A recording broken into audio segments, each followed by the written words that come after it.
Hi guys, আজকে আমি বানাবো ছোট আলু দিয়ে আর মটরশুঁটি দিয়ে তরকারি। তার জন্য আমি এখানে ছোট আলুকে সেদ্ধ করে ছুলে নিয়েছি, মটরশুঁটিকেও ছুলে নিয়েছি। আর মশলার জন্য আমি এখানে মশলাকেও পেস্ট করে নিয়েছি অফ স্ক্রিনেই। মশলার জন্য আমি এখানে একটু আদা, একটু পেঁয়াজ, একটু জিরা আর 3-4টে লঙ্কা পেস্ট করে নিয়েছি। সম্বার দেওয়ার জন্য অল্প একটু তেজপাতা আর একটুখানি জিরা নিয়ে নিয়েছি। আর এখানে আমি গ্যাস ধরিয়ে কড়াই বসিয়ে তেল দিয়ে দিয়েছি, তেল গরম হওয়ার জন্য।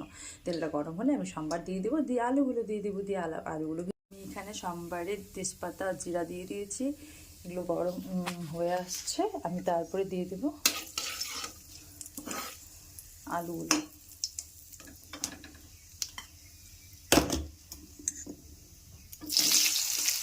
আলুগুলো দিয়ে লবণ আর হলুদ দিয়ে আলুগুলোকে ভালো করে ভেজে নেব। এখানে আমি হলুদ আর লবণ দিয়ে আলুগুলোকে একটু ভাজা ভাজা করে নিচ্ছি। আর এখানে আমি মশলাতে লবণ হলুদ পরিমাণ মতো লবণ হলুদ দিয়ে রেখেছি। এই যে মটর, এখন আমি এখানে মটরগুলো দিয়ে দেবো, দুটো নাড়াচাড়া দিয়ে পরে মশলাগুলো। এখানে আমি মটরগুলো দিয়ে দিলাম, এখন আমি নাড়াচাড়া করবো। এগুলোকে দিয়ে দিলাম, এখন মটরগুলোকে হালকা ভাজা ভাজা করে মশলা দিয়ে দেবো।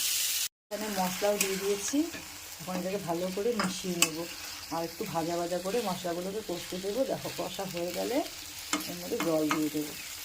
কষানো হয়ে এসেছে, এই পর্যায়ে আমি এখানে অল্প সামান্য কাসুরি মেথি দিয়ে দিব। ধনে পাতা থাকলে ধনে পাতাও দেওয়া যায়, ধনে পাতা জল দেওয়ার পরে দিতে হবে। দিয়ে নিলাম, এবার আমি এখানে জল দিয়ে দেবো। জল দিয়ে একটু জাল হতে দেবো। জল দিয়ে দিলাম, অনেকটা জাল হতে দেবো। জাল হলেই হালকা গরম মশলা দিয়ে দেবো আর নামিয়ে নেবে, হয়ে যাবে।